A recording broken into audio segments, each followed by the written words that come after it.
You feel this nervousness on the phone there? Sir, I've been trying to make an urgent phone call up there. Well, I don't think it's something I want to do on an overseas phone. You gotta make some phone calls. Hang up the phone. Prank caller. Prank caller. Ladies and gentlemen, welcome to Packernet After Dark. This is the call-in show with the Packernet Podcast Network. If you'd like to call in, if you'd like to participate in the show, please feel free to do so. The phone number here is 608-501-0718. New callers go directly to the front of the line. We have got a ton of calls. So here's what we're going to do. Even though I don't really see a lot of duplicates, we're just going to do first calls, and then we're going to move on because we're still in Sunday, and I don't even know if we're going to get through Sunday today. So we got to speed this up and start getting a little bit more current here. But with that said, I don't believe we have any new callers, so let's just get started with Aaron. So, yeah, just get more big bodies. Get a DeForest Buckner type player, someone who's just big and physical. And maybe someone on the O-line too, although that's probably harder. But yeah, I think they have a lot of good things going for them. Defense, I thought, played a very good game for the majority of the game, and I think that's encouraging. I think Jeff Hafley's obviously been a good hire. He's transformed the defense into a unit that's actually keeping our season alive, you know. I mean, they kept us in that game the entire game until the offense just couldn't get it together, and eventually you're just going to fall apart. So, anyways, there we go. That's the season. Obviously, it doesn't feel good, but I think we kind of expected this kind of performance, sadly. So, not shocking at all. Just hoped they would have done better, but that's they also had a lot of injuries, so I'll cut them a little slack there. But you know, it's more what's going on in the future, next year, next 5 years, where we have hopefully a window. Oh yeah, and then of course Jordan Love, you know, wasn't playing super good. He had some unbelievable passes. He had a lot of passes that were just a little off, and you know, that would have made a big difference in the game if he would have just hit a couple of those other passes. So we'll see what happens. I think, you know, they were running on fumes a little bit by the end, and so hopefully they can, you know, start putting things together for the next go around. Anyways, go back out. And whatever the problem was, they couldn't pull out of the skid. So I don't know. Here's what it is. Hey, Ryan, it's Craig in Indiana. The game just ended. Couldn't believe we actually kind of in it when it was 10-16. But just couldn't put it together. I thought the officiating was horrendous, and we hurt ourselves. But, man, that very first fumble call was terrible. No PI on that last play that was picked off. The guy's clearly tackling Bo Melton, so he can't even get back to the ball. Just horrendous. But anyway, I don't think we could even field a team next week anyway, given all our injuries. Feel really bad about that, especially our wide receiver group. I think Josh Jacobs is a beast, so what a great signing, and hope we can get him. You know, when Jenkins went out, I thought that was a big game changer as well. He's so good and at his position, and those other two guys, 4 penalties between the two of them, which is costly and just not great blocking. So that was a big deal, but it is what it is. We're clearly not at that same tier as some of these other teams, or didn't play that way today. Jordan looked, I thought, terrible all day. So I don't know what we do with him. I mean, obviously he's our quarterback, but he just doesn't seem to find the right guy. Maybe you can answer this. Was Musgrave not playing? Because I did not see him a lot. I don't think he didn't get a pass. I didn't see many. No, never mind. I'm wrong about that. We'll get back to it. 2 tight end sets, which I thought for sure we would go to, with our wide receiver core being so depleted. So I was very surprised about that, and that we didn't leverage that more between Kraft and Musgrave. But maybe I missed something. Another exciting year. At least we got there. Disappointing, but we'll see what happens in the off season. Lots of decisions with Jair and Walker and Wyatt and Myers and Slayton. Slayton better be gone after that stupid bonehead game. We'll hang in there. Hope to see everyone at the draft in Lambeau. Bye. So Musgrave did play 15 snaps, only 5 of them as a receiver, 10 of them as a run blocker. Look, I'm going to just lean into a little bit of, I've referenced it many times. I think, again, I don't know, but we got to go in a direction. I'm going to lean into what Christian Watson's dad said as far as the issue being a lack of how would you phrase it? Not practicing enough, I guess. I don't mean literal practice, but not enough reps, whether that's in-game, in practice, whatever. And there's a lot that goes into that. Jordan had a lot of injuries. The receivers keep having different injuries. We got to change game plan a lot, which you can blame coaching for, but at the same time, again, you start off, Jaden Reed's your hot guy. All right, let's change things up. Jaden Reed's your dude. Jaden Reed falls off. Dobbs is your guy. Then Dobbs decides he doesn't want to play anymore. Okay, we got to switch it up. Let's go in this direction. Then Dobbs come back and he's your guy. Okay, Dobbs is the guy now. So navigating all that, and then I think his big claim was we're running the ball a lot, and it was pretty successful. We ran over 50% of the time, which is unheard of, really unheard of. I mean, Baltimore in the last 5 years or so, I think Baltimore is probably the only team that's really done that. I forget exactly what year it was. Somebody had looked it up the last time the Packers were. It's not as long as I would have thought, but it was a while ago. When they were more than 50% of the time running, and just that kind of can take you out of a rhythm. That by itself seems like a flimsy excuse, but I could see where as a whole we're not passing in games as much. We're not able to practice as much due to injury, et cetera, et cetera, et cetera. And so they got to find a way to kind of make that work, I guess. But the point of me saying that is that I think we expect too much. Like Musgrave's back, okay, boom, he's your number one. That guy has had no practice with anybody. You try to get into a rhythm with a guy that just has not been running with this offense. I mean, he's not one of the boys right now. As bad as it is with everybody else trying to get on the same page, run the right routes, get the timing down, Musgrave is just, and even last year, he was hurt last year. So, I mean, he just has not had, he's just another one of those freaking guys that you wonder, like with Christian and with Jair and everybody else, it's like, is he ever going to be healthy and just be on the field? Because, it's the same kind of thing with, why don't we see this guy or that guy? If you don't get a lot of reps in the off-season, training camp, whatever, and you're not getting a lot of reps in the regular season, they're just not going to throw you in. Even if we had our rookie running back, Marshawn Lloyd, he would have gotten very little work, not because of a lack of talent. Maybe he's a super talented running back, but just in terms of being able to consistently go with the flow and just be able to work within the offense. I mean, this is think about it as like a synchronized swimming routine. I think we think about it too much as just like Madden, like he's an 89 overall grade, just stick him in there.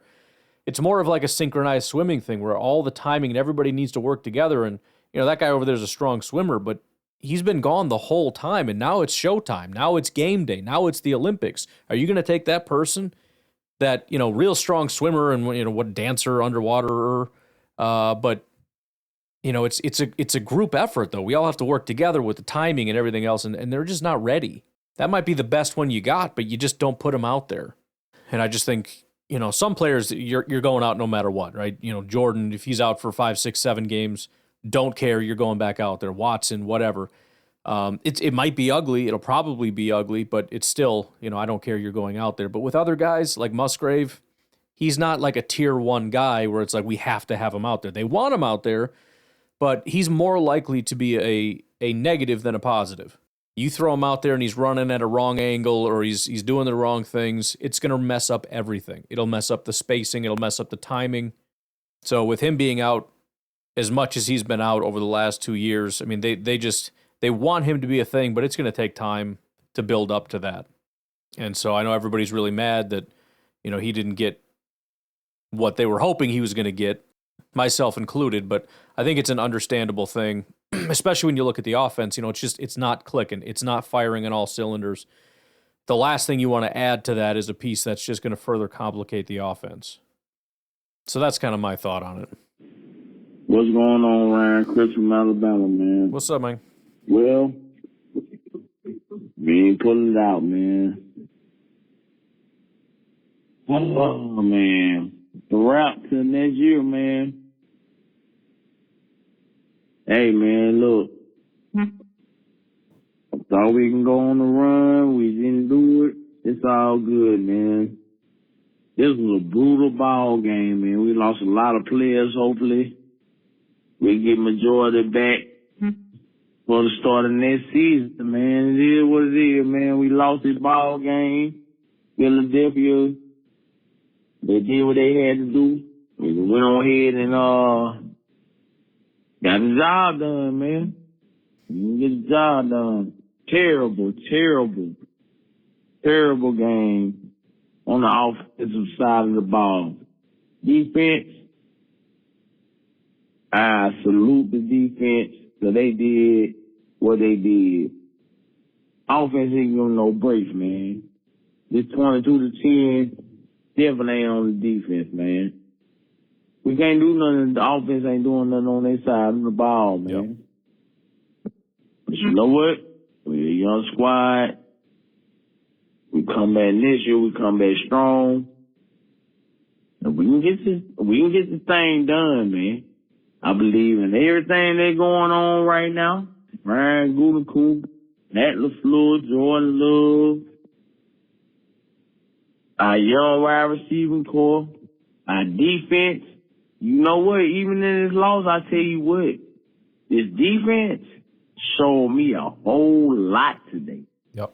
We got a damn good defense. And this is just year one, and we can go ahead and improve on this and continue to grow. And we young. We the youngest team in the league. Everything is in front of us, man. It's disappointing what happened. But like I said, I'm still proud of this team. It was improvement. We won 9 games last year. We won 11 this year. We improved. Yeah. Every team is on the one team that can win the Super Bowl. It just won't be us this year. But we got the tools to keep improving on to make that run. And we'll eventually make it. Go Pack, go, man. Great season. Love everybody out there, man. Go Pack, go. And I'll talk to y'all later. Yeah, I mean, it certainly wasn't a complete failure of a season. The only thing that matters is the Super Bowl crowd will say that it is, and that's fine. But the biggest thing that they need to do is identify what went wrong and try to fix it because, they showed that they can be the team. They showed it for the last 2 years in a row that they can be that team. But I think they're having a hard time, and you can blame it on youth for sure.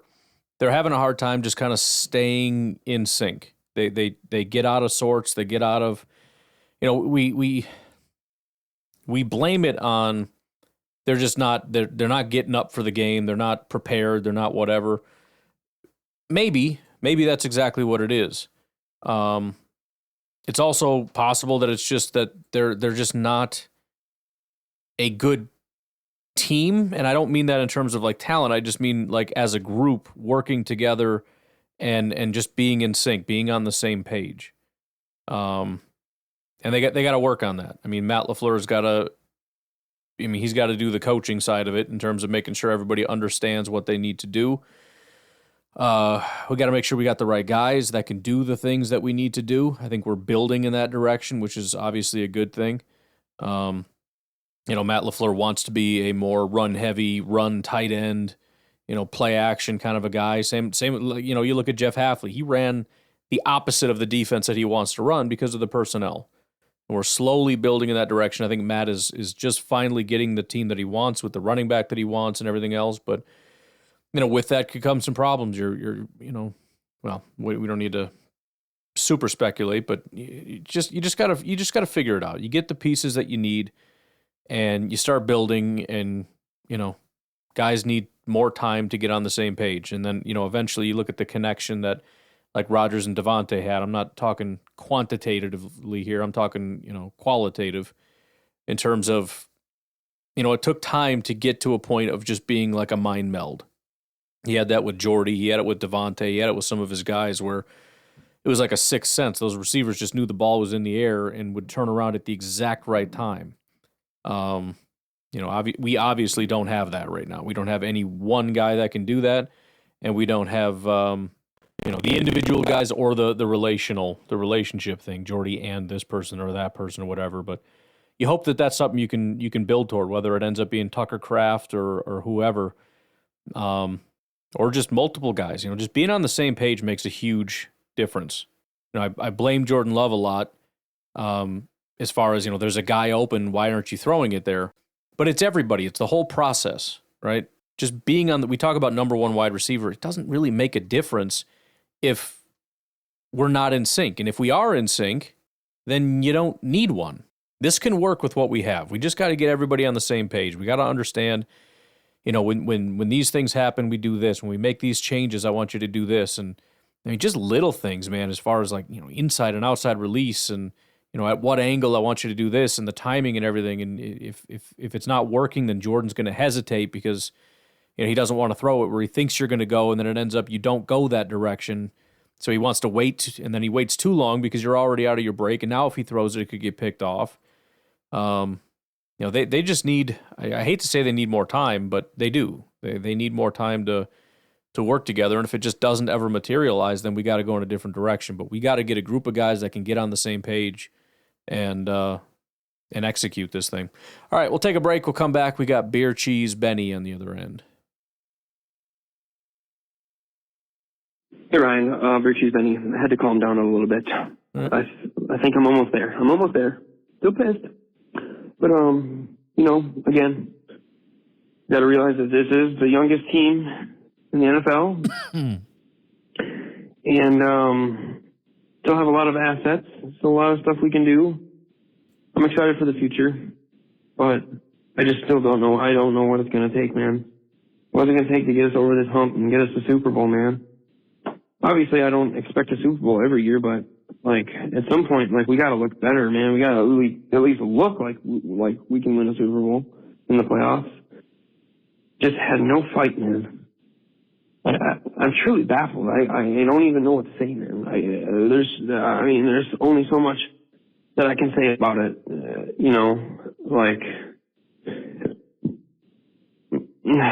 Man, I'm just gonna stop talking now because I don't know. I'm so at a loss of words for how we could be like an elite offense.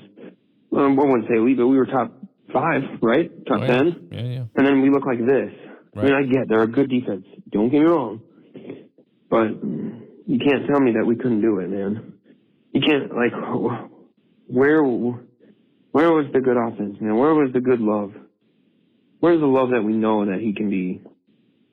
I don't know where he is, man. But now he's in Cancun. He's going to be going to Cancun or something.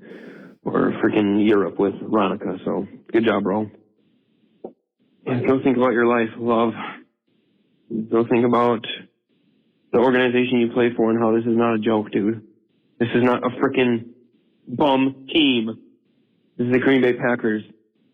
We want championships. We don't want bum plays. We don't want bum play from our freaking quarterback. And all the rest of you freaking front office people, do something, man. Do whatever it takes. Be smart. I believe that you guys can do it. So do it. Well, we'll see. The team is going to look very different. Don't really know in what way, but I'm excited to find out. I'm excited to see who we add. And again, it's exciting because it feels like everything is super far away. Like everything's just a disaster. But, in reality, a lot of this stuff is really right around the corner. I mean, it's just one thing leads into another. It's one thing I like about the NFL is they've started to make sure that something's right around the corner for those of us 24/7, 365 guys. So we got football again this week, and then we got, the football again, and then we got a couple weeks of Super Bowl, and then we got this and that. And then the other thing, we got coaches getting hired and fired and rumors of players that are coming and going and leaving and staying. And before you know it, you got the new league year and new players on your team. And just as you start to get excited about that, which of course it's still free agency, so stuff happens for a long time. It's not just a day or a week. It just continues and continues. But before you can even get excited about that, you got the draft coming up. So I'm glad to know that they have a vision. Something still just isn't quite clicking, and they just got to keep working toward it, I guess. Well, that was a fun season. Chad from Kansas City. What's up? Chad from Kansas City. Well, I kind of expected that, I guess. I don't know. It is what it is. I just don't understand though. I don't understand. Like, how do we shoot ourselves in the foot so often and in the worst possible times? I mean, come on. What are you doing? And Matt LaFleur, what are you doing? I just don't understand. Anyway, I got to focus on breaking 70 in my golf game this year. And you know what? I'd really appreciate if the NFL happened in the summer and spring, because then all the Chiefs fans in Kansas City would be on their asses watching TV, and then I could actually go out and get all the tee times I wanted. So that's the only downside. Go Pack Go. Yeah, I don't know. And we can speculate until we're blue in the face. What went wrong? Why didn't it work? All this stuff. I don't know. I don't know what happened. All I can do is hope that they understand it and maybe try to pick up some cues along the way through the press conferences and whatnot. And it's about the best I can do. Well, the game's over.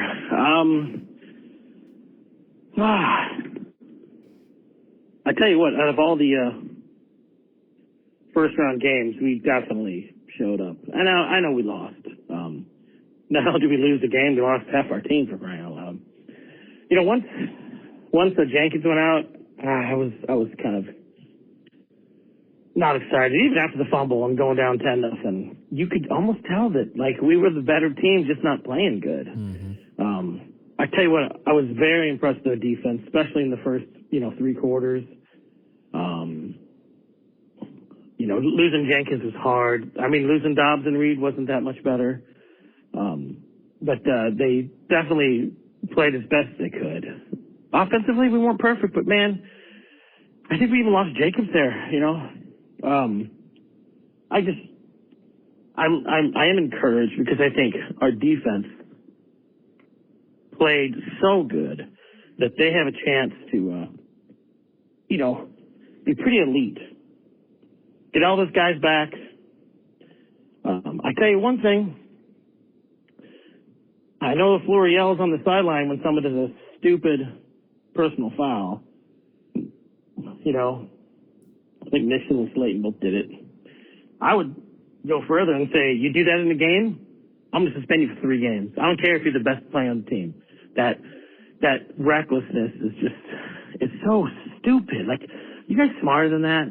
I mean, you can't be that dumb. But I really like the core we have on defense. And bottom line is, even with all the injuries and all the bad things that happened to us, losing the turnover battle, we still could have won. And we just, Jordan wasn't really throwing the ball that good. It seemed like every end zone pass was just outside the receiver's length, reach. So, still though, I think it took Fangio 3 years to have a good defense in Chicago back in, 18. And that was really because they got Khalil Mack. I think we could have a really good defense the next, 3 to 4 years. And as long as we can play a little bit on offense, Jordan's got to work on his accuracy. But still, they balled out. They did what they could. They had the fans booing in the second half. I didn't think that was possible. The Philly fans booing at Philadelphia. That was crazy. So Hey, you know what? It was a pretty good season. We were like the best team that played the worst, and just imagine we can play better. So, go Pack, go. And there is data to back that up. I saw somebody had posted a thing, how badly did my team get beat really? And, it just kind of shows how poorly you played. And it put the losing team at 0 and then showed the winning team how much better they were. Two of them went negative, and one of them was a Packer game. In fact, that was the most negative. What that means is the Eagles played worse than the Packers. The Packers just kept, 4 turnovers will do that to you. Bottom line is, if you take away those types of things, the inefficiency on critical downs or turnovers being the biggest one, the Packers were the team that played better and should have won, but just couldn't get out of their own way. Not that they deserved anything based on that play, but that was, again, it's in the data what you're saying. It's absolutely true. Ryan, guess what I'm doing to try to make myself feel better after that loss? I'm eating ice cream again. All right. And you know what? It's probably not healthy. But you know what? It could be worse. I could be smoking crack. So at least I'm not doing that. And you guys should all go get some ice cream or some custard from Culver's. Oh my gosh, I wish there was a Culver's near me. Closest one to me is an hour. So yeah, guys, just get over it. We'll all be piping up our team again in April. We're in the draft in Green Bay. I really want to go. Probably won't be able to, but if you're going, bro, I'm gonna meet you. Because I'm gonna try to go. But anyways, go Pack, go and take the Brewers with you. Yeah, we'll see about the whole NFL draft thing. Obviously, my initial plan was, heck yeah, I'm going to be there the whole time. It's going to be crazy, whatever. Not so sure. I was kind of... We'll see how it goes. I kind of want to see what the plan is for everybody and whatnot, but I feel like day 3 might be kind of cool. Day 1, going to be massively crowded. Wait forever just for the Packers to trade out or whatever kind of craziness. Day 3 could be a little bit more laid back, but I don't know. I also feel like I don't know. I enjoy the draft when I'm at home, so I don't know. We'll see how it goes. I knew this was going to happen. It's whatever. We'll see. It's a ways away. Going on to Omar Firefighter again, calling back. I know a lot of people is going to talk about that third down run play when they should have passed it. I know I ain't going to mention that. Because I'm sure I'll probably get talked about at least 15 times before you can get to this call. But I did have a question. I'm assuming this is coaching, I guess. But what happened to our fast tight end, Musgrave?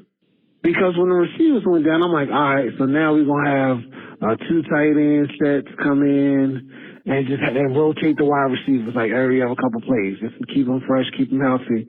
Have a fast receiver and then have a slot receiver. Have a fast receiver, just multiple. Just have Wicks out there. Me personally, I would have a real good receiver and then almost like a decoy. So I have like Wicks out there and then Bo Melton, and then I would have Reed out there and with our boy. Man, why I forget his name, and I never forget his name. You know what I'm talking about. Catch everything. Even though he stepped out of bounds. But basically, so you have like one good wide receiver and one basically other person. And then have the 2 tight end sets.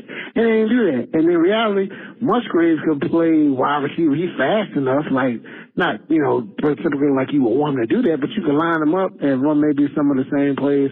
I was kind of confused that he really didn't play a lot after we was losing receivers. The injury bug was not but bad. I haven't seen a game like that we got beat that bad. But it showed, again, how the weaknesses, basically like all the things that was wrong with our team kind of showed up a lot. Like we didn't have depth in the O-line. We talk about wide receivers a lot in the year, and when, we lose our top guy and everybody else step up, I kind of feel sorry for Dobbs, and Watson, because this is supposed to be the year they show up and show out and get a contract extension because they're going in their last year, and they both got hurt. And so it's kind of like crazy. So I don't even, and it's because even like I always joked about maybe trading Dobbs because he's probably my most consistent receiver. But with the whole quitting stuff, maybe trade him. But his value is worth nothing now because of the injury. Like they're gonna say, you had the guardian cap on and got injured. So I don't know. Maybe we could try to sign them, both of them, to a cheap deal extension, like another proven year deal after this season. But who knows? Anyway, just go Pack go. Yeah, I kind of touched on the Musgrave thing already, so I won't revisit that. The receiver thing is wide open for me. I know Christian's coming back. Outside of that, I couldn't. I don't know anything. Reed is obviously here to stay. Dobbs is a question mark. I think he stays, but I don't know the dynamics of that. Wicks, he's not going anywhere because he doesn't need to. He's still on his rookie contract, but Gutekunst seems pretty determined and adamant that, and I agree with him. The number one wide receiver thing is somewhat silly. He even said in the press conference something to the effect of, you look at these teams that have that one elite wide receiver, they don't do very well when you get to the playoffs. It's very easy to just take those guys away. That being said, if you have a number one plus some, or at the very least, focus less on you just want good players, right? We don't really talk about this with any other position. Like, we need that really good safety one, like that one good safety. Why don't you just get good safeties? We need that CB1. No, we just need good corners. We need good tackles and guards and a center, and we need good defensive tackles. We need that one good DT1. What are you talking about? Like, we don't want a bunch of defensive tackles or a bunch of edge rushers. We want that one edge one, man. No, you don't. What are you talking about? So yeah, it's I don't know the obsession. There seems to be like some overemphasis on one, and I don't understand it. I understand saying, we don't really have a guy right now that seems to be able to just win, which is fine, and saying that we need to keep pushing until we find that, I guess is fine. But it's just kind of a weird thing to me. The idea of we want just this one elite guy over having, like, which I think is the main objection I have, is as opposed to a bunch of guys. I don't understand that. A bunch of guys is definitely better than one guy. If you happen to have one that can win almost all the time or whatever, I don't know how you characterize it, then great. I mean, that's obviously not a bad thing. There's just a very weird obsession with this wide receiver one thing. It's been a thing in Green Bay since forever. It finally went away after a while because we liked our wide receivers, and now we're right back to it. We need that one. It's funny because I listened to, I think it's Jason Wilde, I don't know, but he keeps pretending he's making a good point when he's like, yeah, you look at back, we've always had that wide receiver one, like the, Jennings or Jordy or whatever. It's like you're literally going through a period where we didn't have a one. That entire period was a group of wide receivers. Now, you could argue that any one of them could have been a one on another team, but we didn't have one. That's the point. We had 5, wide receiver 1/2s on that team. So I don't know why he thinks, or some other people think, that that's a good example of, like, well, we've always been good when we've had this wide receiver one. Who was the one? Depended on the day. We had a bunch of different guys that performed at different levels and at different times and in different situations against different people. So bottom line, Gutekunst seems to be more of the mind of we need these guys to take another step. However, I do think that now we've kind of seen a lot, and we've seen that it's not getting done. On one hand, because guys can't be consistent enough, and on the other hand, we can't get them on the field enough. So this particular group by itself probably is not going to do it. You're hopeful, if Wicks could have stepped up and Dobbs could have taken a step forward, and, Watson, I think, was good, but not necessarily, I guess, the way that we had all hoped as far as, like, elite. I think he's very, very good. Reed is only good situationally, and it's bad when he's the number one guy you got to lean on, and it's like, okay, well, we're just going to play man, and then you can't do a damn thing about it. It's like, oh, that's fair. So I don't think it's going to be as big of an obsession for Gutekunst, but I do think that it's not something like we're good and he's not going to pursue it. I don't believe. But it's tough because you don't know. That's the hard part about this. You're guessing about everything. Everybody thinks that they know. Well, he's no good and he's no good and we need that. You don't know. You don't know who's going to be good, who's going to take a step, who's going to take a step forward, who's going to take a step back. We don't know any of this stuff.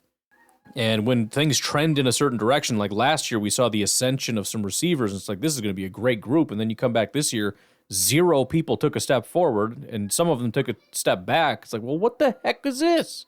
It's not how that's supposed to go. Now what do you know? I don't know. I don't know what to tell you. Just freaking the way she goes, Bubbles. All right, we'll take a break. I think we've only taken one. I don't know. We'll come back with Kyle. Kyle's got 4 calls, but we're only going to take 1. I apologize, Kyle. That's what we're doing now. We'll be right back. Hey, Ryan. Kyle from Madison. I don't know. It's been like a little while here since the game been over. I kind of took a peek on the YouTubes and whatnot. That was a mistake because, of course, everybody has these very nuanced takes. Mm-hmm. No, of course they don't. What's to be said? I guess I don't know how much we learned about our team, though, in this game, to be honest with you. You know what I mean? Like, sometimes I guess O-line depth, but then again, you got a first-round pick that kind of got redshirted. You got a couple guys. I don't know. I mean, wide receiver depth, but of course, you just lose your 3 starters in, 6 quarters. I mean, Jordan Love, is he, everybody's telling me online that now we got to cut him or whatever. I mean, yeah, rough start, no doubt. I'm not sure there's a quarterback in the league, though, that you can trot out there in the second half with 60% of your offensive starters missing and do anything. So it's like, and yeah, I mean, I love Love, but I don't think I'm being like a Love defender. Like, okay, who are you going to put back there with where you got 3 receivers left in the game? And the game's in the balance. Like, dude starts making little throws. There's just nothing for you. Like, at some point, you run out of guys that can do anything. So what quarterback in the entire NFL are you going to put in there in the second half with that offensive line and with Wicks, Heath, and Melton? Not just your starters. They're the only receivers left on the squad. You can't run 4 receiver sets because you don't have a 4th receiver. I don't know. And I'm sorry. I'm not sure we learned. And like, oh, okay, he had 3 picks. Yeah, but in the end, it's desperation time. The first one, that's a hell of an interception by Slay. And the middle one's awful. I don't know. I don't know if we learned. I don't know what we learned, I don't think there's a ton of takeaways here. I thought LaFleur was coaching his ass off with what he had. I just don't know, man. I hope you can tell me. Other than it's just upsetting. Philly's overrated. Their defense is good. Their offense is terrible. Our defense hung in there, man. They played really well. I guess that's what we learned. We learned that we do have a really good defense. And we got stuff to build on, I think. But it's going to be rough. And then a lot of these injuries looked really severe. Myers, Dobbs, these are some really severe injuries. So we might be starting out in the hole again. So we got a lot of work to do this offseason. I don't know if it's not a step back or forward. It's just like, bleh. It's a wasted season. We had a lot of good moments, but wasted season as far as progress. Anyway, have fun. Well, they built in the right direction. Like I said, they got a lot of things that are working right now. I think special teams is going in a good direction. We got our kicker. We got our punter. We got our run game down. Excuse me. We got our running back. We got a defense that doesn't even have pieces yet. Imagine what's going to happen if we actually start going out and getting guys that can perform. We have basically 0 corners that I think should be out there. We had rookie safeties that honestly we didn't get much production from. Aside from Xavier McKinney, what did we get? I mean, Evan Williams was good for 3-4 games, and he was injured half the year. Bullard was pretty awful most of the year. Linebackers, it was Edgerrin Cooper and nothing. Quay had a couple good games as far as run defense. He started to pick it up, which was nice. But, defensive line and edge rushers that just I don't know what the heck is going on. They just could not win. And yet look how good the defense performed. So build that up. And I think the offensive line, I don't know. I don't think there's going to be very much change on the offensive line. The more I think about it, I really think that we're going to end up sticking with essentially exactly what we have, maybe just add some depth. We can get into that on another time, but the more I was thinking about it, the more I just thought I don't think we're changing much. The obsession that this team has with Josh Myers, by the way, is one of the things that really clicked in my mind, that they're not going to do much, if anything, to this offensive line, I don't think. We'll see. But, I think they've got a lot of what they like. We got to figure out the pass game, and I don't know if that's just reps or what the situation is. But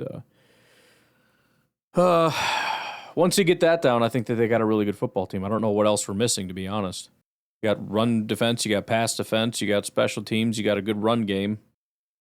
Again, I don't want to just sit here and pretend this is a terrible team when it's one section of a phase of a game that's not working. It's the biggest one, pass offense, but whatever. Just got to figure it out, I guess. All right, Ryan. So it's draft time talk. So again, I'm gonna come back to there's two guys I want in this draft, and I think we're not gonna be able to get them.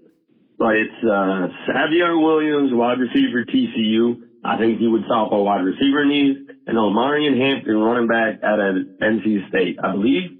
He runs for the Tar Heels. Anyway, really good running back, really good receiver, big, strong, big guys that punish you. That's what we need. Mm-hmm. Just saying. Anyway, go Pack, go. Savion Williams, 6'5", 225-pound wide receiver from TCU. Fifth-year senior, former high school quarterback. Transitioned to wide receiver in college, steadily improved his production each season. Known for a rare combination of size, speed, and athleticism, making him a versatile and intriguing prospect for NFL teams. Sounds like a pretty classic draft crush kind of a guy. Give me the tallest, biggest, strongest, fastest guy. The guy that crushes all the measurables. Williams is a standout athlete, boasting a 40-yard dash time of 4.45, 40-inch vert, top speed 22.5 miles per hour. If that's real, that's crazy. He is on Bruce Feldman's freak list. He's played multiple roles, including outside receiver, slot, running back, even wildcat quarterback. He excels in jump ball situations, 70% success rate on contested catches. That's not via PFF. I'm just, we'll see. I don't know exactly where that source is coming from, but it's pretty impressive if that holds up. Williams is projected as a mid to late round pick, with most analysts placing him as a third to fourth round range. Raw athleticism and upside making him an attractive developmental prospect, but his current skill set suggests he needs time to refine his game before becoming a consistent contributor. Williams would thrive in an offense that emphasizes vertical passing game and creative play calling. Teams like Kansas City Chiefs, blah, blah, blah, blah, blah. So that's about it. That's going to be a fun guy to watch. Omarion Hampton, I appreciate you doing this, by the way, because I do want to start doing a daily NFL draft thing every day. We're going to do something with the draft. But Omarion Hampton, running back out of North Carolina, right now is seen as the number 2 prospect based on the consensus big board.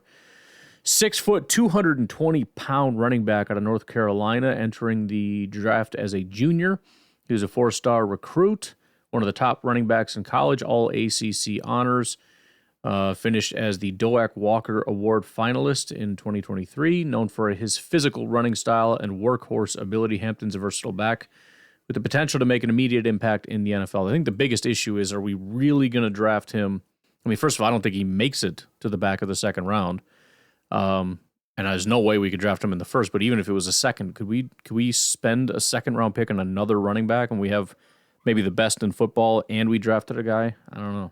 He could fall, though. If he ends up falling 3rd, 4th, 5th round, whatever, then certainly everything changes. Powerful downhill runner, excels at breaking tackles, excellent vision and patience, 3-down back, reliable hands, willing and capable pass protector, projected to be a day 2 pick, most analysts placing him in the late 1st to early 2nd round range, which is where we don't want him. He's particularly well suited for gap and power run schemes where he can utilize his downhill running style and physicality.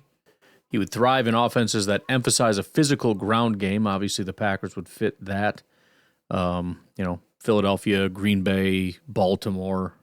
So I could certainly see the receiver being one of the guys. Again, I struggle with this just because of where he's supposed to be drafted, that the Packers would end up with him. But sounds like a fun prospect for sure. But Beer Cheese Benny, what's going on? Hey, Ryan. Beer Cheese Benny here. It's Monday. And all I want to do is say thank you. Thank you, Ryan, for your podcast, man. And After Dark. You've given me an outlet to rant and rave about the Green Bay Packers. When some wouldn't listen, you would. And I just really appreciate what you do, man, and breaking everything down for the Green Bay Packers. And, I had a fun time this season, man. I just wanted to say how much I appreciated this season because, listen, technically we're still in this rebuild, man, and we made the playoffs second year. We improved by a few games. Yeah, we couldn't beat the good teams, and playoffs were stupid. Sorry. But I got to go see my team play in a stadium not called Lambeau. It was my first time seeing Packers when I went to see them in Jacksonville, and I just have a lot of gratitude for this season, and I hope that the boys, the green and gold, hope they learn some lessons that they can take with them and that they can improve. But, yeah, man, what a season, man. It was actually really fun, despite ending like this. And some people are saying this is a forgettable season. I don't know. Maybe it is, I guess. It's certainly a forgettable loss. I've witnessed so much heartbreak in the playoffs that this playoff loss doesn't hurt more than it just disappoints me, man. But, going forward, man, it's so apparent that we need a wide receiver, man. I wasn't really on that train, but now I am because it's so apparent that, we need those real threats, the real threats where teams, when they're preparing, like, hey, this guy, we need to cover this guy, man. And I guess Christian Watson kind of was that guy, but we need more of that, man. And Love, I don't even know what to say, dude. I'm giving him one more year, dude, and I'm kind of sick of the people defending him, man. It's just like they come up with every excuse for his bad play. Like, it's just not acceptable, man.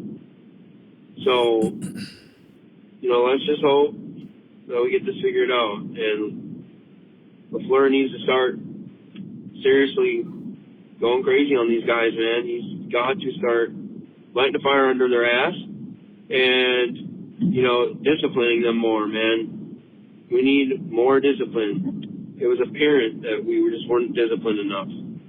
Go Pack, go. Yeah, I mean, not winning the Super Bowl is tolerable. Not having hope is the thing that's not good, Not winning the Super Bowl happens to almost every team every year. The question is, do I see a path forward? And this is one of the trickier ones. Like I said, 2020 was tough. 2018 was real bad. I thought we were just done. I thought, we're at our rock bottom. Rodgers is leaving soon. Like, there's no hope. 2019, we were back on our feet again, right back in the playoffs and fighting for it. 2020 was really bad just because it was as good of a team as you could ever expect. And if that team couldn't help but just shooting itself in the foot, like, what does it matter? I mean, it's not even a matter of how do we get better. It's just a matter of, like, we don't need to get better. We just need to stop randomly falling apart. This year is tough because it's kind of similar to 2020 where they keep falling apart, but also I'm less trustworthy of this thing just working in general. There's a lot of things that you hoped would take a step, and I don't know that anything did. The defense was tough because of the change of scheme, but the entire defensive line went backwards. Quay didn't take a step. Jair might be on his way out. We got a couple free agents, which is cool, but who got better? Christian was healthier, but I don't know that he got better. Dobbs didn't get better, and Reed didn't get better, and Wicks went backwards. So it's a frustrating thing to see the complete lack of growth, and then also coming to the point where it's like, well, if you're not going to grow, then we're going to have to go in a different direction. And that's a lot of people. To look at every single piece on this team and say, you know, maybe you're a rotational guy or something, which is great, but you're not the answer. I mean, we don't have the answer anywhere right now. I mean, you know, McKinney is great, and Josh Jacobs is great, and Zach Tom is great, and Elton, I think, is got his spot pretty well locked down. But I don't know. Yeah, we need a little fire. You know, there's a whole lot of just like a whole lot of no, they're good. He's good. You know, Jordan this year was not elite. He's good. He's fine. He's okay. Everybody's just okay. The receivers, they're okay. Tucker Kraft, you know, want to pretend that he's elite, but he was good. You know, he was good. Good is good, but I don't know, man. There's got to be some kind of a fire. There's got to be great somewhere on this team, and not just with individuals, although I would like to have some more individuals, but just a team mentality, and just coming out and, you know, you take the good and then you pair it with the great, and you just have these scary teams. And that's what the Packers have done for years. You know, it's not like everybody was elite all the time, but you have like one or two elite offensive linemen with some good enough offensive linemen. You got your one elite receiver in Devontae with some good enough receivers. You got your elite quarterback with, you know, a good enough running back, I guess, kind of. And you just you take the okay to the decent to this mega elite, and you just come out and you smash the crap out of people. But right now it's just like a whole lot of like, who's gonna take the reins on this thing and just make it their own? And I think Matt LaFleur's even kind of talking about that. Like, we need some guys to just step up and take ownership of this team. We got guys that are good, but it's just a collection of individuals that are pretty good at their job, and we gotta find a way to just bring this whole thing together. But they are building in a good direction. It's a positive direction, but it's just a question of are we going to be able to get over that hump of being going from a good team to an elite team that people just look at and go, holy crap, I don't want to touch that team. I mean, that was, you know, 2020 Packers for a while. And before that, 2016? I wouldn't even put 2021 in the category. That was a very good team and all, but it's not like some of the teams we've seen where it's like that team would just beat the living crap out of us. 2016 or 14, maybe both. Go back to 2011, not even 2010, 2009, maybe. I don't know. Just be nice to get to that level of, you know, where I don't even know. Like this year was kind of tough. Probably Detroit would be that one team. Now they're a little bit struggling with the injuries and whatnot, but Detroit might be that one team that's like, man, they're just going to punch you in the mouth real hard over and over again. I would say Baltimore, but they didn't even have that great of a record, so obviously people were able to beat them. But that's what we do in the offseason, man. You kind of pick up the pieces and see what it is we have, what we don't have. And again, we don't have as many answers as the people in the building do, so kind of try to take a cue from them a little bit. I think a lot of people say, you know, we have the answers, and now I want the GM to do what I say. And I think the better way to look at it is we don't know exactly what's going on, and we can maybe learn a little bit by watching what they do to kind of communicate to us kind of what was working and what they feel wasn't working and how they're planning on fixing it. But anyways, I'm going to get out of here. Appreciate you guys, and we'll talk to you tomorrow. Have a good one. Bye-bye.